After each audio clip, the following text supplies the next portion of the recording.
Welcome into Outkick the Show. I am your fearless leader, Clay Travis. Let me start over. Welcome into Outkick the Show. I am your fearless leader, Clay Travis. I hope all of you are having fantastic Wednesdays, wherever you may be across this country, across this great land. We got a lot to get to, and I got to get finished in a hurry because I got Lock It In coming up in about 45 minutes. All right, we start with last night's brawl between Kansas and Kansas State. And I know there's a lot of people out there, every time there's a brawl, people want to say, oh, this guy caused it, this guy. I think both sides were pretty much equally at fault. Let me explain. You're dribbling out the clock, and the game is effectively over. We see this happen all the time. You don't typically go for a steal. And if you do go for a steal, you don't then try to go in and get a layup. It's different if it's like a 6 or 7 point game. We're talking about a 20-point game. So the moment that the decision was made to try to steal the ball down the stretch, Kansas State had behaved in an inappropriate manner within the larger context of the way the game is played. Once you start to go try to get the layup and Kansas rotates back, once the block happened, just walk off the court. That was a devastating block. You don't need to stand over the guy. So Kansas State was in the wrong to steal the ball to begin with. Kansas was then in the wrong because they decided to block the shot and stand over the guy and effectively taunt him. So then the brawl starts. It's almost impossible to see what's going on. And we have a ridiculous decision whereby a chair ends up, I believe, in D'Souza's hands. All right? There's no good way to end a brawl once the brawl starts. Here's what I would say in general. College basketball should adopt the NBA rule when it comes to brawls. If you leave the bench, you are suspended for multiple games, period. Right? Because that at least limits it to the 10 guys that are on the court and makes it easier for the officials and the coaches to, sort of create some form of decency in the midst of the melee, right? So that is the easy way, I believe, to solve this in general. Somebody said, oh, he didn't do anything. He just stood over the guy. Standing over a guy and taunting him right after you block a shot is doing something. That is a technical foul. It should have and was teed up, all right? You should not then have players who are able to go out and get on the court. This idea that either side was completely in the right is ludicrous. And if you were arguing, oh, Kansas did nothing wrong, or oh, Kansas State did nothing wrong, then you are, I would submit, a fan of either team, and you got your blinders on, and you're not being rational. The rules should be applied, should be the same as the NBA. You can sell it easily to the college basketball players. If you leave the bench in a fight or any other incident other than when you are supposed to be on the court, then you are suspended for multiple games. That then keeps the guys from ever leaving the bench. They have, to college basketball's credit, I believe, a 2-punch rule. If you throw one punch, you have a substantial suspension that you face. If you throw a second punch, you're out for the season. And I think that's a smart rule that they need to just expand. Remember, they implemented that rule in the NBA, I believe, after the Malice in the Palace, and guys in the NBA know it. In fact, it may well have cost, sorry, Phoenix Suns, you guys the national title, the NBA title one year, because if you remember that game between the Spurs and the Suns back in the day when Robert Horry hip-checked Steve Nash into the scorers table and Amari Stoudemire got up off the bench, he was suspended immediately for Game 6, which the Suns lost. They ended up losing that 7-game series. That rule, even though Amari Stoudemire didn't do anything, he went naturally to go try to protect Steve Nash in that scenario, and it was actually a big mess for the Phoenix Suns and may well have cost them a championship in the Steve Nash, Amari Stoudemire Phoenix Suns era. So that is a rule that I believe I would put in place. So far, only one guy has been suspended. It's D'Souza. And I think based on what I saw, that a lot more dudes than that need to be suspended. It reminded me a little bit of back in 2011, if you remember the Cincinnati and Xavier brawl that broke out. This doesn't happen very often in college basketball, but I think anytime it does, you can go and learn something from it and try to adjust the overall rules. So I think that could make a lot of sense. That's my thoughts on Kansas State. Major League Baseball Hall of Fame voting. We have 2 new inductees. Derek Jeter, who should have been unanimous. Whoever did not unanimously vote for Derek Jeter, was it Jessica Alba? Who was the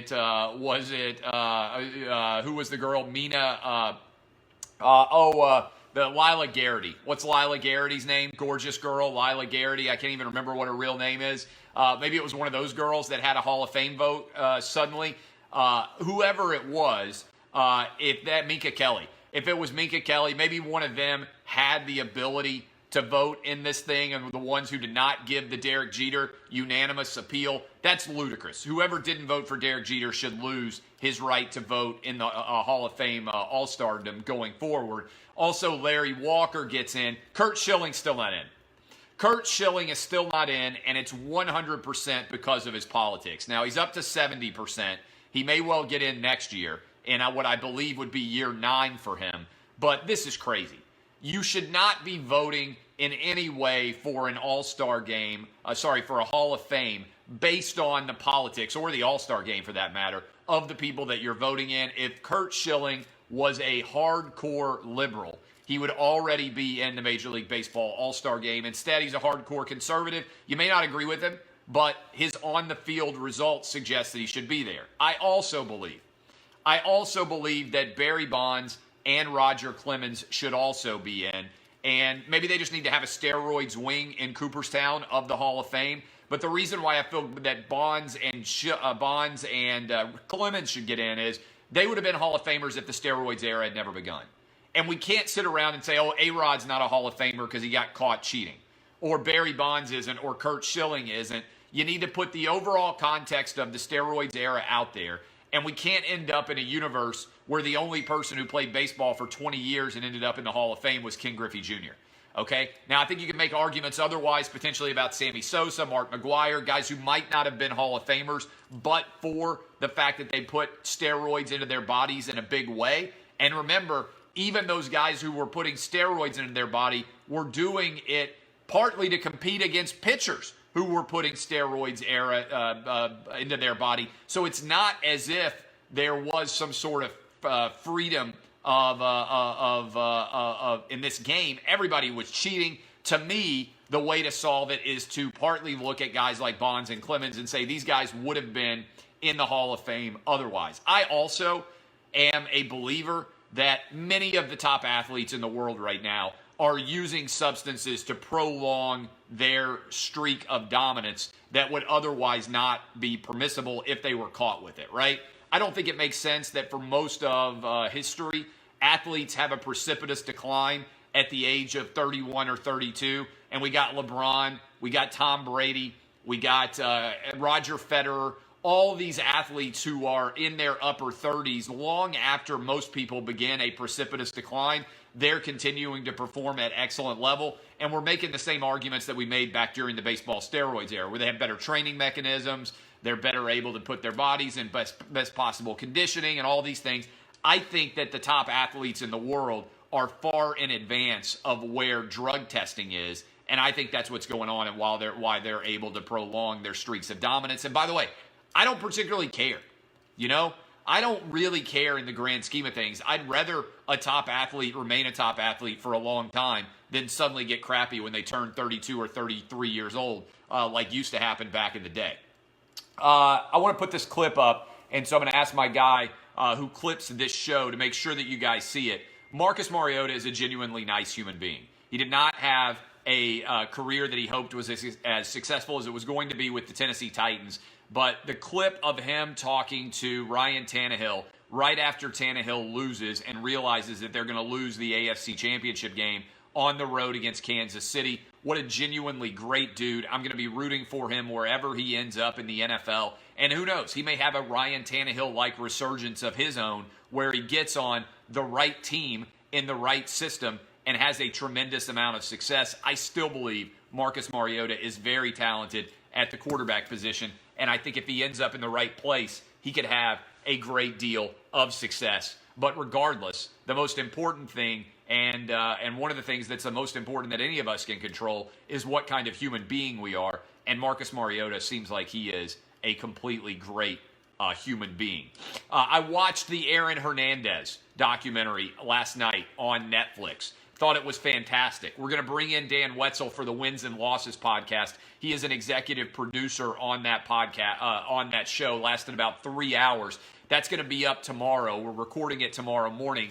I think you guys are going to enjoy it. The amount of people who are watching this Aaron Hernandez documentary. If you are a guy out there watching right now, got a wife, got a girlfriend, needs something that you think both of you might enjoy, I think your wife or girlfriend, even if she's not a big NFL fan, even if she's not a big sports fan, the true crime elements of the Aaron Hernandez documentary make it really, really good. I'm curious, how many of you guys have watched the Aaron Hernandez documentary, Facebook and Periscope right now? Let me know whether or not you have watched. Just say yes if you have watched this documentary so far. I'm curious how many of you. I know that it is wildly popular. I said this on my radio show this morning.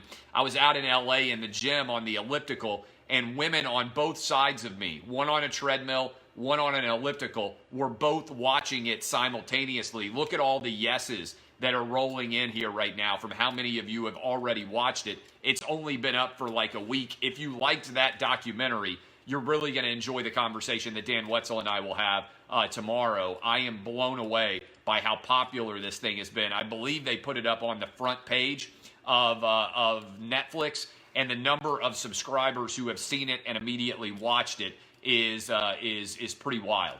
The conversations from the jailhouse were incredible, and it's oftentimes incredibly difficult to listen to.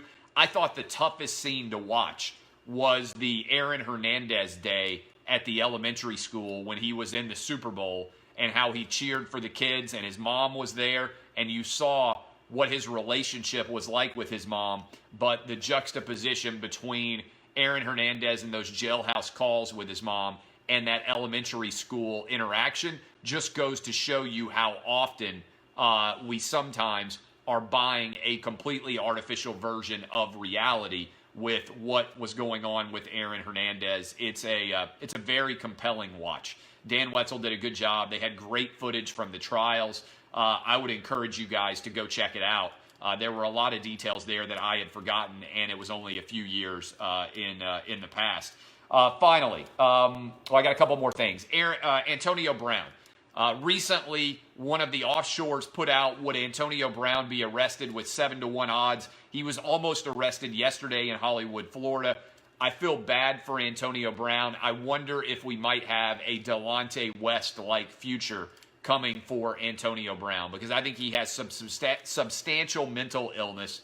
And if you didn't see the Delonte West story, it's really scary to think about where he might be headed in the future as his world is unraveling. Every day it feels like Antonio Brown is behaving in a more dangerous and less sane, for lack of a better term, less sane manner. I feel bad for his kids. I hope he put trust funds in place for them, because I think the likelihood of him finishing his life with a lot of money is very low, and I think those kids are going to have substantial issues in the years ahead. I think Antonio Brown likely has CTE, which was a part of the Aaron Hernandez documentary as well. The fact that Aaron Hernandez had CTE, I don't think that excuses his behavior, because there are tons of people who have played football and had CTE and not become murderous, awful human beings taking the lives of others who are 100% innocent. But I did think the documentary did a good job, by the way, kind of diving into Odin Lloyd and some of the victims of this case that did not get anywhere near the attention that they likely deserved. Finally, Phillip Rivers has moved to Florida. I don't know if I've talked about it on this show. I know I've talked about it on the radio show. And Phillip Rivers' move to Florida, I think, is clear evidence that his time with the Chargers is over. I think the Chargers are going to go into the draft and go get somebody to be the future of their franchise. Maybe also sign a guy like Marcus Mariota to potentially be their quarterback in the meantime. But if I were betting right now on where Phillip Rivers is going to end up, I would go with the Tampa Bay Buccaneers. Because I believe the Tampa Bay Buccaneers, with Mike Evans, with Rashad Perryman, and with Chris Godwin, have got tremendous talent at the wide receiver corridor. They have O.J. Howard, who, if he's healthy, can be an incredible asset at tight end. Also, Cameron Brake, I believe, is the other tight end there.